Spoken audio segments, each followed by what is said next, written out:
Hello everyone, welcome to the TrueCast. I'm Dr. True, your host as usual, and today we'll be talking about false advertising, and probably something else later on, but for now false advertising.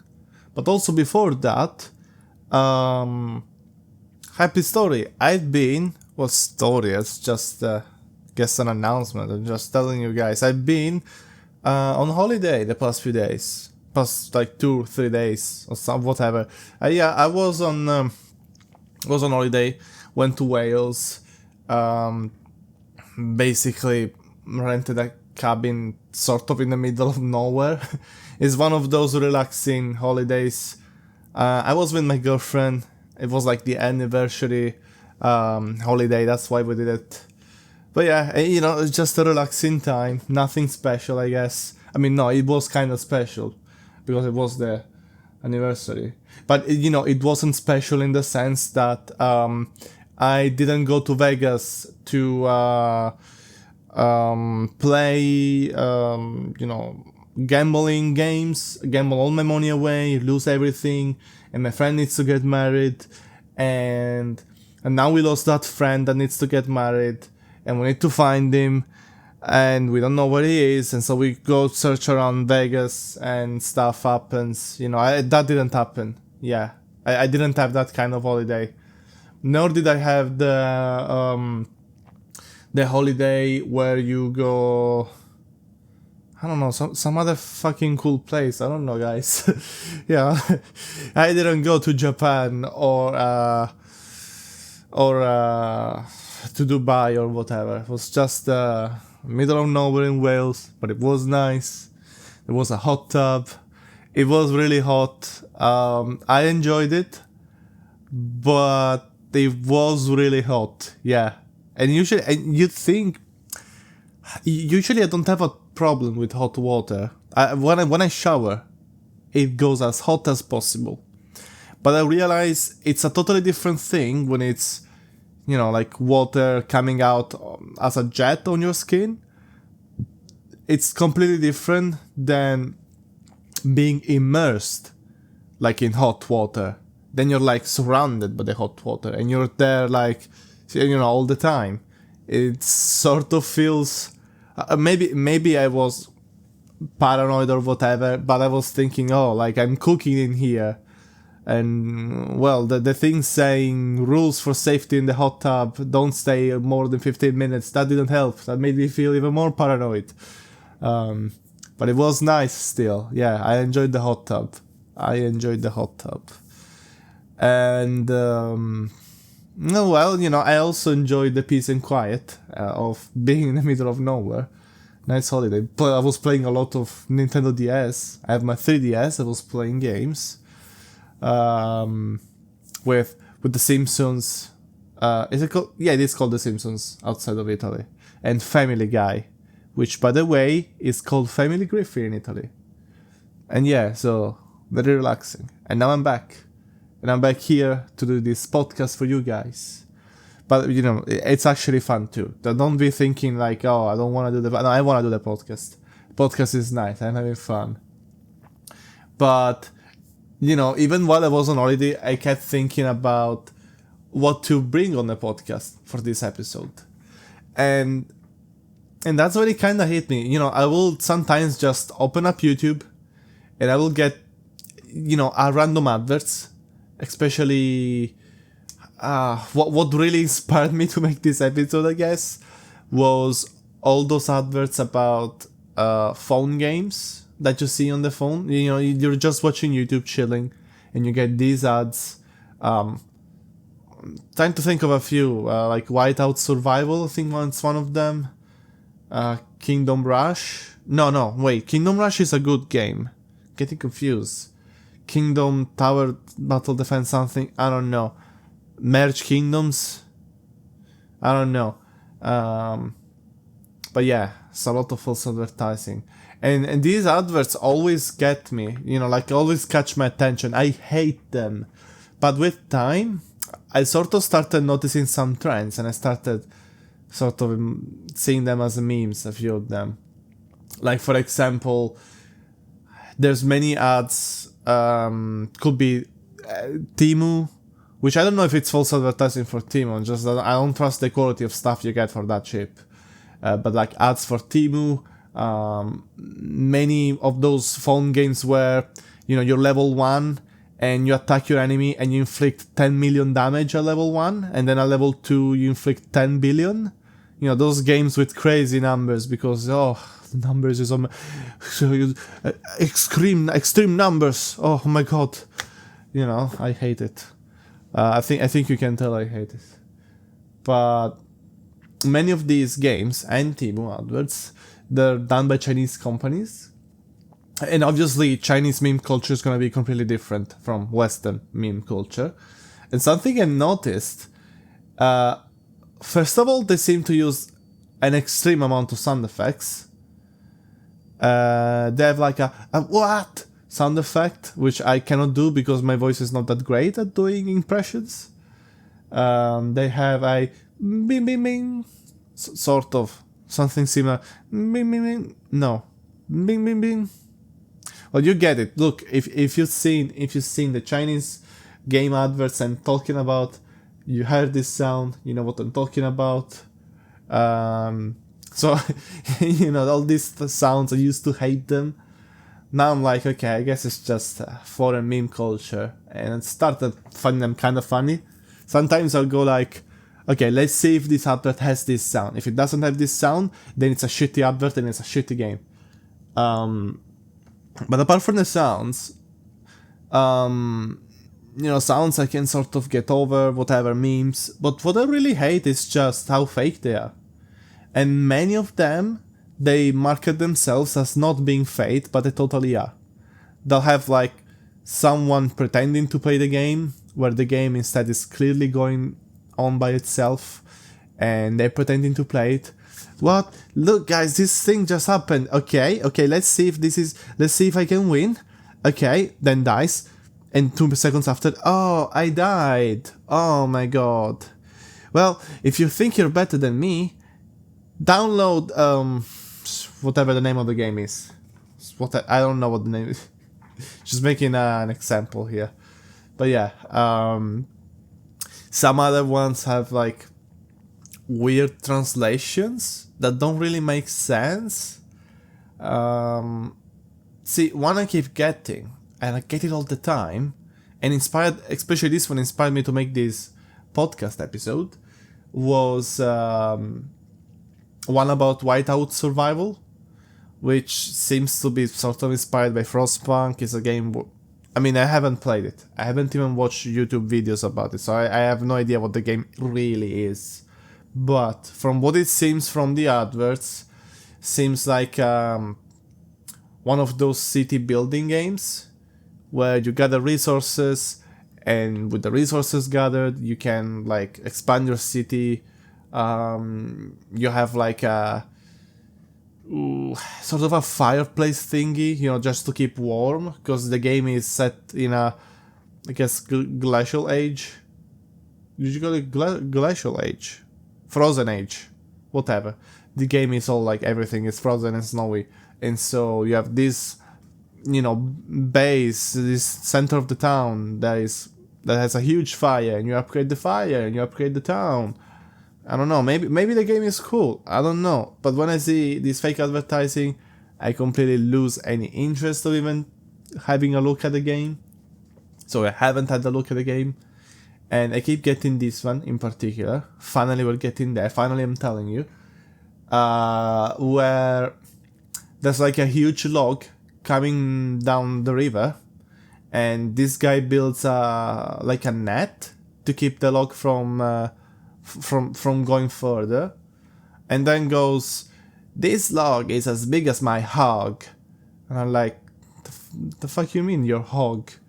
Is it as big as your pet pig? Is that what you mean? Or is it as big as your pinor? Is it that? Is it your pinor? But yeah, this is so stupid, guys. I hate this. I hate this. Well, I kind of hate it so much, but at the same time, I've seen it so many times that maybe it's growing on me. I don't think I'll be playing Whiteout Survival, but I will admit it's one of those ideas that, you know, playing one of these games like, oh, hello guys, I'm Dr. True. Today I bring you Whiteout Survival so we can see if it's fake or not. That is kind of a decent video idea. Many people have done it because it is a decent video idea. Many of us see these games. The most impulsive of us, they'll download them. Especially because in many adverts, like, the player plays like shit. You know, they play extremely badly on purpose, so then the person will be like, oh, I can do better. Oh, I'm so dissatisfied. I hate seeing how bad the gameplay is. I will download it and play better. That sort of, I mean, I used to think like that when I sort of first started being exposed to these adverts.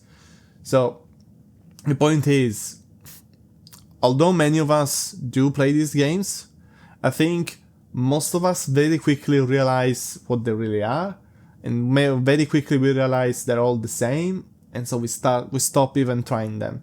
Now, some of us keep playing them. Look, if they have fun, more power to them. Keep having fun, guys. However, the way I see it, these games usually are like big cash grabs. They hunt whales, with whales being people that spend a lot of money. And, you don't want to be the one hunted, you know what I mean. You don't want to be the one that spends all that money for a game that it's not even worth it in the end, if you think about it. But again, some of these are more decent, and maybe they're more worth spending money. You know, some of them are a bit more like official. Some Pokemon games, I think, that have been done like this. There was one, I don't remember its name, but maybe that was decent. So, small power to you. But, sorry, I got distracted, I guess. The whole point is, I think most of us don't even give these games a chance. Don't even give them the time of day or whatever. You know, we'll see them, we know what they are. We're not even tempted to click them anymore. We just click them by mistake, because the X to skip the ad or whatever is extremely small, and we misclick, but we have no interest. Which is why I think when we see someone on YouTube playing it, instead of us having to download it and see how bad it is, we see someone playing it and providing commentary and stuff, then, that usually makes for a cool video idea. Although there's also plenty of channels that are genuine, genuinely like, this game is cool, I show you guys this game. Maybe they review these kind of games all the time. So, I don't know, like I see how it can be both a decent idea for a one-off video, like a comedy video, just make fun of the game. But at the same time, I realize some people actually enjoy these games and, make genuine videos about them, properly tell you how to play it and stuff. Again, like I said before, more power to them. If they do like the game, that's obviously good.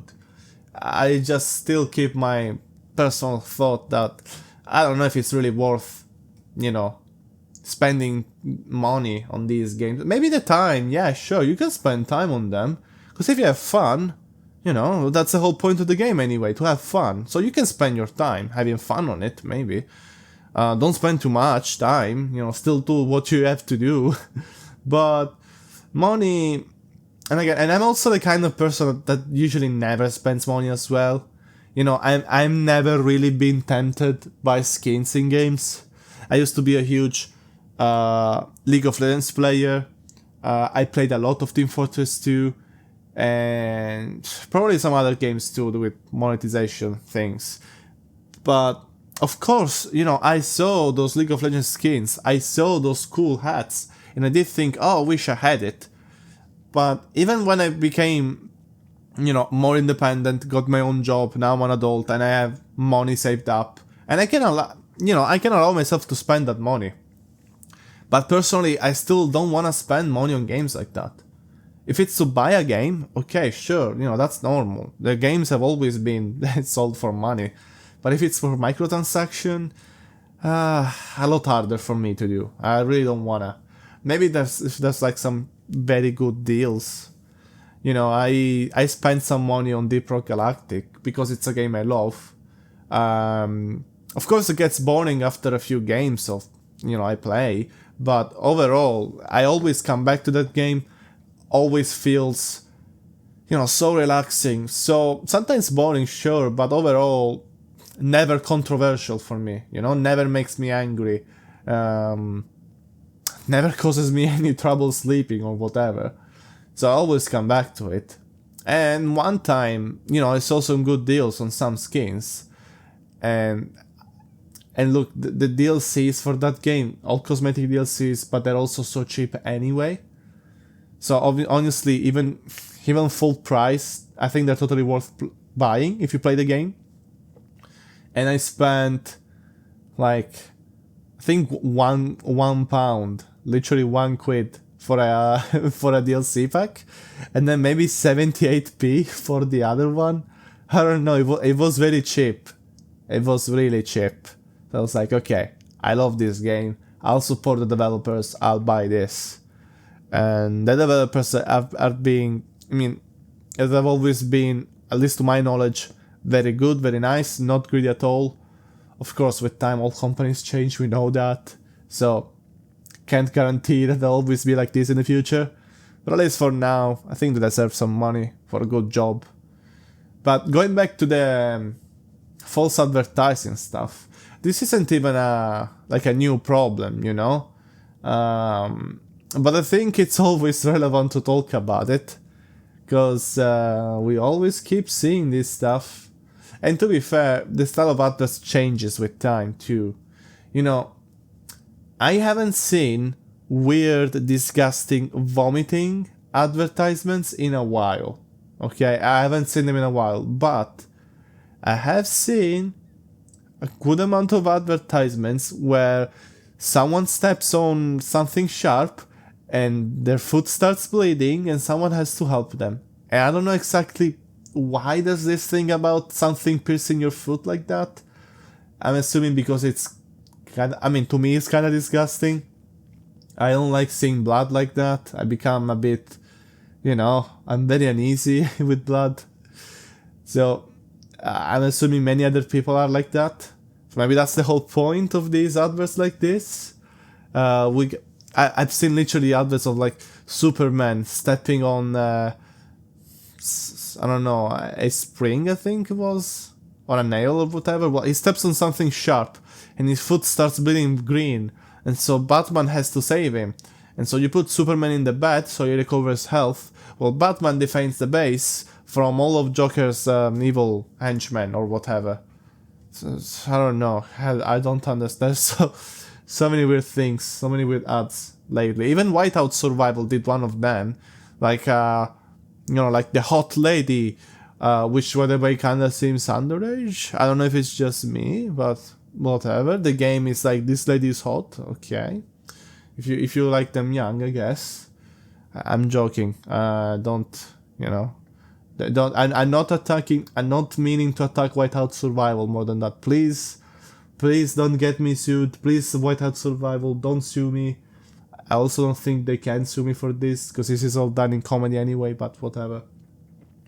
But yeah, with this girl, steps on a sharp spring, starts bleeding from her foot, and a guy saves her. But another one I've seen.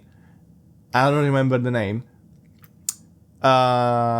This lady in space, and she's like, we're getting some debris hitting the space station. We're repairing it, and then all of a sudden, there's meteors hitting the space station, and everything goes to shit, and everything is fucked up, and for some reason, then another space lady, which is in her underwear in the space station for whatever reason, I guess because she's hot or something, and she starts running away because everything is getting fucked up, and then she wears a suit, she puts on an astronaut suit, and the whole art style of her model changes, and now all of a sudden she's just a regular guy.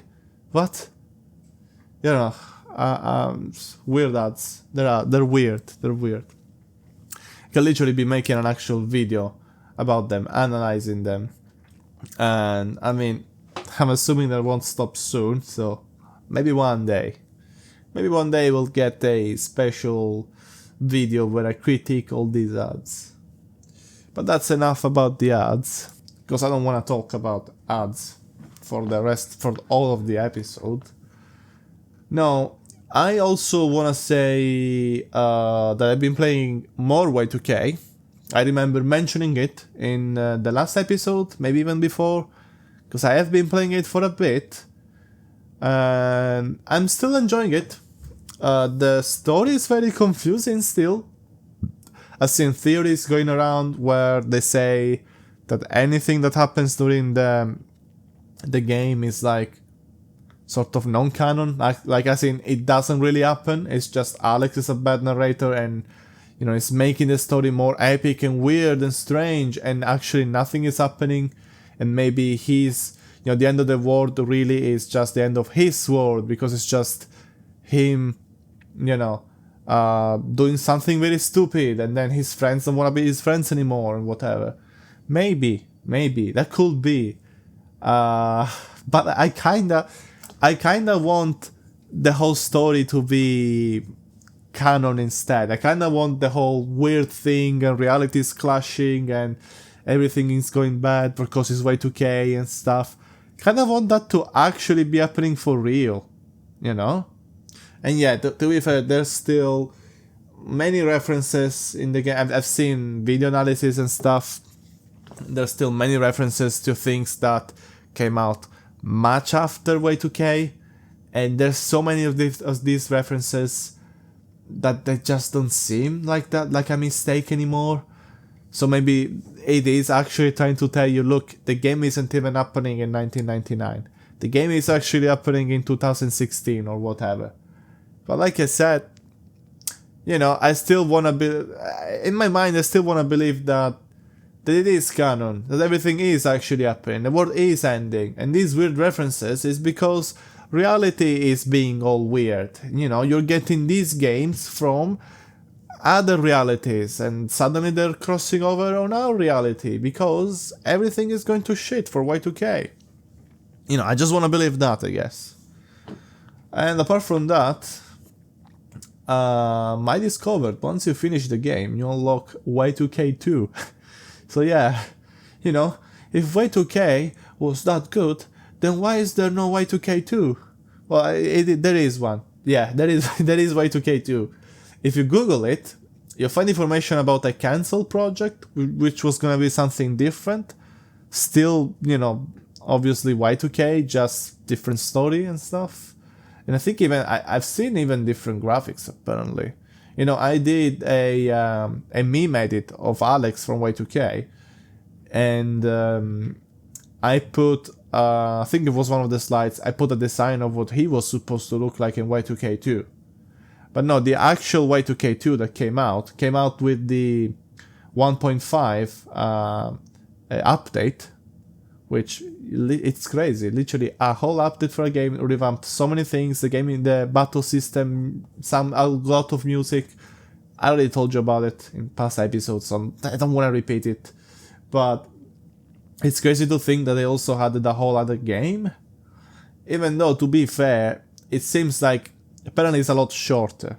Okay, I finished Y2K1 in about 24 hours. And I did some side quests, but I didn't do all of them because I was getting a bit tired. But also because some things were not as clear on how to do them. Or maybe, for example, I didn't know I was gonna have limited time in the last stretch of the game. It's kind of a weird decision. I didn't really like it that much. You know, I was hoping I'd have more freedom closer to the end of the game. Whatever, I'm not too bothered by it. But that's one of the reasons why I didn't like finish it 100%. Also, to finish it 100%, you apparently have to do a few New Game Plus playthroughs to see a few things. So, yeah, I don't know if I'll do that now. Might do it in the future. You know, I love the game. I could go for replaying it. That's gonna be much later on, because for now I basically got my fill of Y2K, and now I'm just playing this Y2K2 that you unlock once you finish the game. If you make a specific you have to answer, I don't remember if you answer yes or no. I think you answer no to a final question. Like a character asks you, are you Alex Yick, basically? And you say, no, I'm not Alex Yick. And he goes like, very well. And you unlock Y2K2. Which has different characters, although Alex Yick keeps appearing quite a few times. Just not the same Alex Yick we know about. I'm not gonna talk about Y2K2 that much. This is not a review of Y2K2. I'm just telling you I'm playing this too, and I'm loving it too. Although I am getting a bit exhausted of all this Y2K. And it seems like it's only 5 more hours of gameplay anyway. First game 24 hours, second game, I don't know, like 4 or 5 hours. And a good amount of this second game is literally a retelling of a subplot that already is installed in the main game. So a lot of assets, a lot of things are reused. So it's not like a huge deal that it's a new game. But it is still kind of a big deal. I mean, they're still giving you basically a free story DLC. You know, I feel a free like post-game story DLC.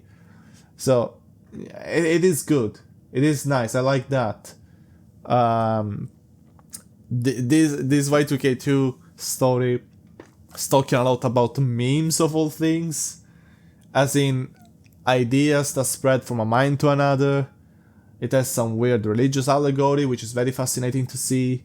Talking about original sins and stuff, but then explains that original sins doesn't really mean like Adam and Eve eating the apple.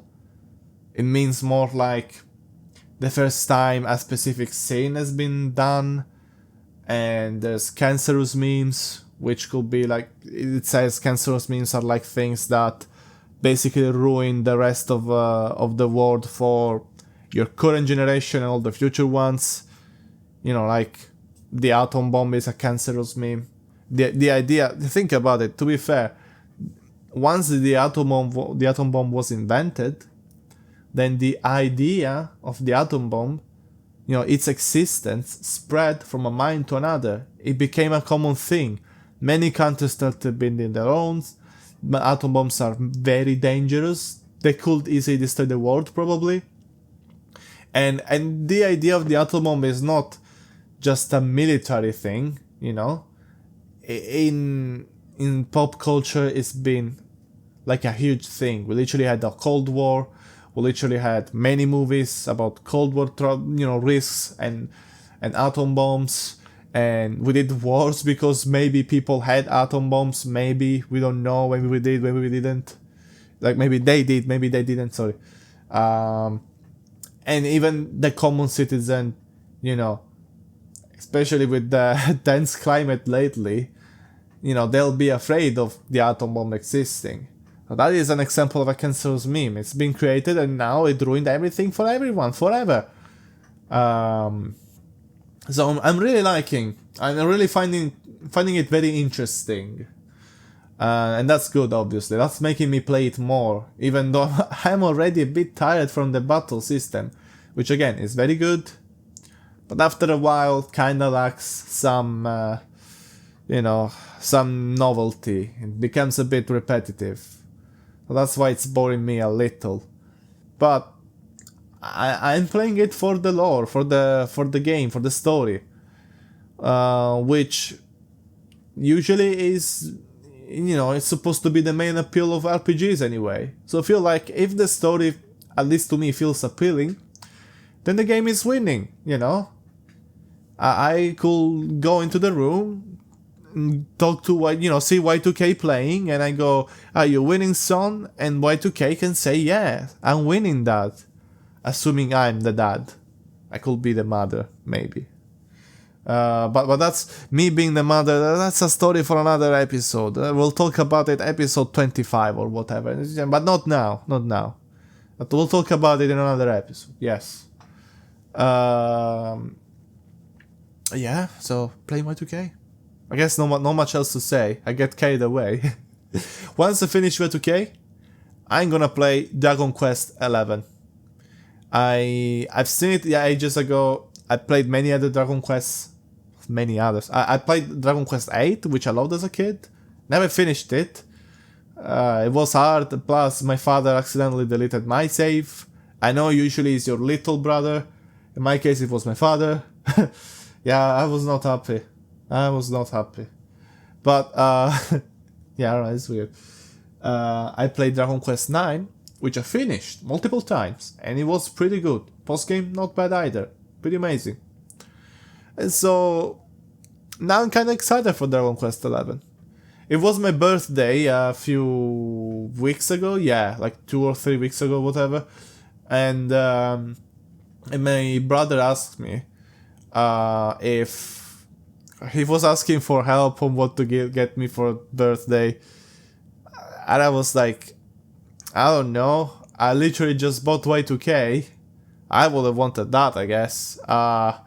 Maybe you can buy me the Silver Eyes graphic novel from FNAF. Or you could buy me Dragon Quest 11 if you find it cheap and it doesn't cost you too much. And well, that's how I got Dragon Quest 11. And now I'm waiting to finish Y2K so I can play Dragon Quest 11. Yeah, I can't wait actually. It should be soon. Should be pretty soon, guys. Now, will you see gameplay of Dragon Quest 11 on my channel? Probably not. Most likely not. I'm probably gonna love the game. Probably, I hope so. But the reason you won't see gameplay is just because it's probably gonna be very long. It's gonna last many episodes, and well, I don't wanna get stuck with a 50 or 60 episode series, especially when I'm still, getting used to the whole YouTube thing and the whole gameplay thing. And also I still have Return to Bloody Nights going on, which I also chose because it was shorter. Now, as I'm recording this, I haven't uploaded a second episode, but it is scheduled, so most likely by the time I release this podcast, the episode is already up. So I'm just gonna pretend it's already up. Guys, have a look. The second episode I think is going better than the first one. I'm definitely getting my bearing better, understanding both how the game works better, but also how to record gameplays and how to make videos in general. I think overall, even my general speech, my talking in general, even recording a podcast, I think improved. Because I mean, it was as I thought. Like I was saying this in the first episode of the podcast. Look, guys, it's not gonna be perfect from the beginning. Obviously, you're gonna put as much effort as you can. You put effort, sure, but don't expect it to be perfect. You need a lot of skill, which you can only get if you work on your project. Just last week, while I was editing this new episode of Return to Bloody Nights, I literally learned how to do better thumbnails. So yeah, again, I'm pretending it's already up. Let's just assume it's already up as when you're listening to this. I did a much better thumbnail for that. It's a pretty good thumbnail, if I do say so myself. Well, it's good. Shut up, guys. Stop being judgy. Stop criticizing me. It's a good thumbnail. It's very good. And well, the way I made that, I can now make the same, for all the other thumbnails. So I learned that. I learned to use a new program, well, to some degree. I learned how to use GIMP, or GIMP. It stands for something I don't remember. Look, it's basically free Photoshop, but it's pretty cool. It's pretty good. And I even learned how to remove the cursor from the screenshot. That's cool. I didn't think that would be so easy, but it is easy, so I'm really happy. And I'm hoping to get some cool projects done using this now. If anything, the thumbnails will be better. I'm improving my titles too. So yeah, I think, you're gonna see some improvements. And hopefully, you'll go have a look at my new episode of my gameplay. You'll like it. I hope you like it. And I hope you like this episode as well. And now you're probably thinking, Dr. True, is this the end of the podcast? The end of the episode? And actually it's not. I still have one more topic I wanted to talk about. And basically, see, here's the thing. I took a break yesterday from recording this. Then this morning I woke up and I found a new type of false advertising that I keep getting all the time now. This one new, the new one as well. So, flashback to, I will say even just a week ago. Talking about false advertising, yes, the most common is those shitty games, but I started getting a robot dog and a robot rabbit advertisement, like a toy. And the advertisement is like, this is the best, most realistic robot dog. It literally acts like a dog. 99% similarity to a real dog. And you can see in the video footage of the advertisement of these quote-unquote robot dogs, they are literally toy poodle puppies. It's already a small breed, it's a puppy version, and it looks so cute and so realistic. Oh my god, yes, because it is an actual cute dog.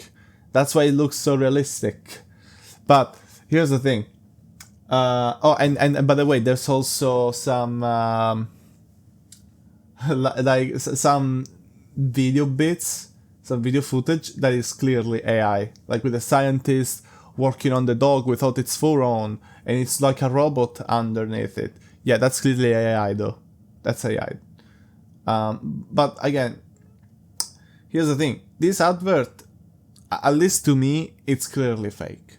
It's very clearly fake and impossible. And out of curiosity, I was like, okay. I want to click this so I can see what the actual product looks like. And the actual product obviously did not look like the video, because the video was real dogs and AI. The actual product is just an actual, robot toy dog for like £30. Buy one, get two. Oh my god, such an offer, so good. Yeah. You know why you pay 30 for one and you get the second for free? Because both of them, they're actually just worth 15 each. Yeah, you're getting two because that's how much, because 30 is how much two of them are worth, most likely. It's gonna be done like very poorly, very poor material. It's gonna break soon or whatever. But that's not even the problem, Again, you can see that it's not like that. So maybe this advert, you're not gonna fall for it that easy. But, and we get finally to this morning, I started getting another advert from the same exact company, same exact website. And this advert is about a revolutionary new Wi-Fi router that can get Wi-Fi anywhere. Why? Like how? Because it connects to satellites. Are you insane? So are you telling me like this Wi-Fi can just connect to satellites like that, and it's just a small Wi-Fi router? Okay, but look. Let's just pretend that it's possible, and maybe I am ignorant and maybe it can actually do that. But then the next line is, you can get Wi-Fi for free. No need to pay for monthly subscriptions. What? Guys, obviously most people don't really know how how networks really work. They don't know how routers work. And they don't know that the infrastructure to connect to the internet is actually kind of expensive. And that's why you pay a monthly fee, monthly membership to a internet service provider. That's the reason why you do it. It's very expensive. And they have the infrastructure, and they'll just provide the service to you for for money. And yeah, you can't just do that. You can't just 100% the satellites are not gonna let you connect like that. Even if they could, connect directly to your router, the satellites are never gonna, like, no company is ever gonna let you do that for free without paying. Unless, I guess, you're stealing it. To which, then guess what? That's illegal. A product like this will not be sold online. Like, the website will be shut down pretty quickly. So yeah, that's not gonna happen. You're not gonna get Wi-Fi for free just because you bought a very cheaply made Chinese router that looks so cool and stuff. No, I'm sorry, you're not getting Wi-Fi for free just because of that. And even then, think about it. If you were able to connect for free like that, what if it has no protection or something? Think about that too. Surely, there's some disadvantages. Maybe I'm being stupid. Maybe it could be protected too anyway, but that's not the point. The point is, this is unrealistic and this is clearly a scam. This time I didn't even click on the website, but I bet you guys, if I click there, the router is gonna be like £30 and it's literally gonna work like any other router. That is just impossible, I think. So yeah, all this to say, just be careful out there, guys. Be careful around the internet about what you see. If you gotta buy some product online, research it a little bit, and especially watch the reviews. If it has many reviews and they look like actual reviews and not some bot crap, like bot messages that are clearly fake, then you can trust them. Also read the negative reviews. See why people left a negative review. See if there's a chance, you might have trouble with it. And also be careful when it's like sponsored products. Companies will sponsor other YouTubers to sell you stuff, and even those sometimes are not as good. Some YouTubers will get some research done before accepting the sponsorship. Some others don't care and only care about the money. This is how you end up falling for crypto scams and stuff. But I'm not talking about crypto scams as well this video, because otherwise we're gonna be here for days, probably. I might talk about it in another episode. But for now, we talked about quite a few things: fake advertising, possible scams online, Y2K, which I'm loving so much, and me wanting to play Dragon Quest XI. We talked about quite a few things. So, I'm guessing now it really is the end of the episode. But don't worry, the TrueCast will be back, and I will be back too. And like I said before, I did upload a new video. So, after this, if you haven't watched it already, you could go there and watch Return to Bloody Nights episode 2. Which, by the way, I don't remember if I already decided the custom title for it. But look, you'll find it. There's only like 12 or 11 videos on this channel, so you'll find it. And besides, actually, I even created a specific playlist. Yeah, now content on this channel will be, on the YouTube channel, will be divided. Now this will go in the TrueCast playlist, because it's a podcast, but all my gameplay videos, since I plan on uploading many more, with time, obviously, but those will go in the gameplays section. And then later on I might even create some new playlists for specific series. But that's for later, we'll see that with time. Oh, and obviously, if you're listening to this from Spotify, yeah, I'm sorry, I can't upload. Maybe I can upload gameplay on Spotify. I don't think it makes much sense though. I always saw it more of a, as more of a podcast or music platform. But you listen from Spotify. You can come over here on the YouTube channel too. You can go. The channel's name is Yes, I called it Dr. True. TrueCast is my podcast. So yeah, find me on YouTube if you're listening from Spotify. Find me on Spotify if you're listening from YouTube.